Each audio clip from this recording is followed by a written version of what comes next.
Alright, so the next category mission we're going to be taking a look at today is going to be the Joined Forces category. Now, there are a couple of different ways similar to the Gifted Warriors category mission that I just did in the previous video.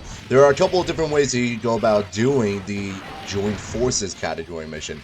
The tricky part with Joined Forces is that Joined Forces is a very heavily LR focused category, which means that if you're not really playing the game, if you haven't been playing the game for a long time, or, you know, like, how do I put this? Like, in a year's time or something like that, maybe more, you probably don't have a lot of units to actually run for this category, which is one of the biggest issues. I would say that not in terms of difficulty to actually use this team in the Legendary Vegeta event, but it's more of the difficulty of finding and using a proper team for this Legendary Vegeta event. Because, like I said, this category is a very heavily LR focused, and if you haven't been playing the game a whole lot and you don't have a lot of, haven't pulled a lot of LRs, you probably don't have a lot of units for this team. Now, yes, there are units on here that are not LRs that you can use. I am running, in fact, what should we call it? The GT, AGL, Trunks and Goten, and then the Tech Goten and Gohan unit on the separate rotation. That's going to be my other one. But for the most part, the rest of the team is all Sunwell LRs. So again, you don't have to run this exact same setup. You can use other units. But again, like I said, this is a very heavily LR focused category, so a lot of people might struggle just to find a team for this category mission rather than actually being there. If you're using this setup, for example, then you really shouldn't have too many difficulties, all things considered, with this stage, right? Now, the team I'm using is a little bit tricky, not only because of actually, like, assembling the team for the Legendary Vegeta event, but mainly because Joined Forces doesn't have any solid leaders as of right now. The only one you can really say who is a solid leader is the Dokkan Fest Goten and Trunks, but they require other Goten and Trunks units to be on the team, and there's not a lot of Goten and Trunks units on the actual Joined Forces category, which is their biggest issue. So aside from them, you have the physical LR Golden Frieza and Android 17 unit, which I am running as my leader, and then you also have the physical Blue Evolution Vegeta and Kaioken Blue Goku unit as well, who I'm running as a friend lead. But the problem with them is that they just aren't that great in terms of defense, right? In particular, the Golden Frieza and 17 unit, they're not very good at all, really. They really suffer in their kit compared to, like, Team Universe 7, for example. And if you don't have any dupes in them, they really suffer. If you have some additionals in them, that'd be a much different story. But unfortunately, I only have mine at 55%. But the problem is, running double Blue Evolution and Kaioken Blue Goku as leads is also kind of an issue as well, because the problem with them is they are a very good LR, but only if you're actually running them on the main rotation. That's the main thing with them, because they require so many Rainbow Key Spears for their kits. So if you're not running them on the main rotation and just float them off, and you're not giving them constant Rainbow Key Spears, they do suffer for that, right? So, which is why I only opted to bring the one Kaioken Blue Goku and Evolution Blue Vegeta on the actual team, because they are, like I said, they're a solid unit, but you want to keep them floating for the most part, and obviously bringing double Golden Frieza and 17 are completely out of the question, right? So, as far as the rest of the team goes, as I mentioned, we do have the AGL Trunks and Goten GT, as well as the GT Goten and Gohan unit on the one rotation. They are an exceptional pair to actually use for this event, because the AGL Trunks and Goten unit do stack attack and defense non-stop, which is good for long events, of course. And then the Gohan and Goten unit, while they don't stack defense, they do greatly raise their defense upon super attack. So, as you see here, I keep the Trunks and Goten in the first slot, as they're constantly stacking their defense, and then by the end of the event, they're at, like, 600,000 defense plus. And then in the second slot, I keep the Gohan and Goten unit in the second slot because they're greatly raising their defense, as well as getting supported by the Trunks and Goten because they are a Goku family 40% support type unit. So they are an exceptional pair to run for this event. I highly recommend putting some dupes and orbs into them if you have not already. They are a fantastic support type unit, and obviously they're great for this type of situation where you need some additional defensive units. And then obviously, if you may have seen by now, on the other rotation, I do have the SCR LR Vegeta and the LR Tech Gogeta on the other rotation. Now, the key with using them is that you want to keep them untransformed as long as humanly possible, right? The reason for that is that while in their base form of Goku and Vegeta, they do have the 30% damage reduction on top of raising their defense upon their super attacks, right? And in SCR Super Vegeta's case in particular, you want to keep them untransformed as long as humanly possible because they lose that extra damage reduction when they actually go into the Super Vegeta state. And obviously, eventually I do transform into Super Vegeta, but as I'll explain later on as we actually get to that point, it's for a very specific reason. And Tech Gogeta, in a similar way, they're built exactly the same as SCR Super Vegeta.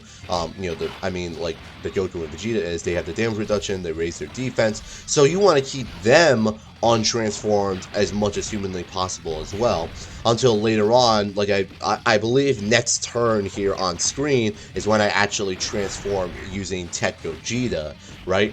So now moving on with them, here's the tricky part. You want to, like I said, you want to save their fusions for the end as much as humanly possible, because number one, there's scouter effects upon their fusions. Not only do they heal you upon their scouter effects, upon their fusions, but they do in fact have their scouter effects. Now Gogeta's is a lot worse than Vegeto's is, mainly because he's only lasts for 5 turns compared to Vegeta, which lasts for 10 turns, in which you can actually foresee an enemy super attack.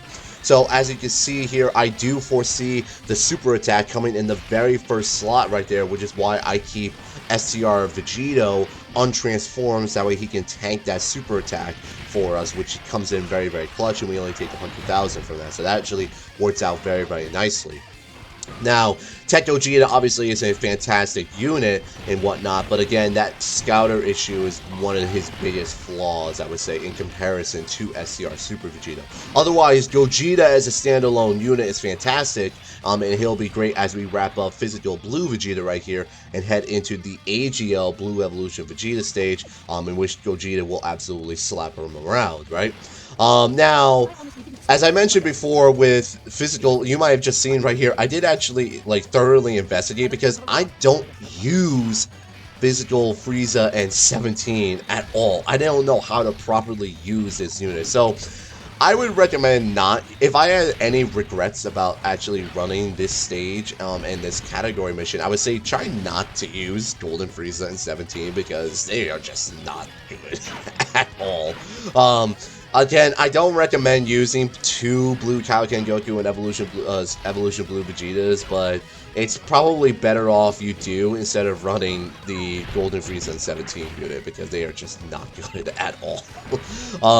So now we are on Blue Evolution Vegeta. As you can see right here, we do tank a super attack with Tech Gogeta, because he does gain that extra defense post his super attack as well.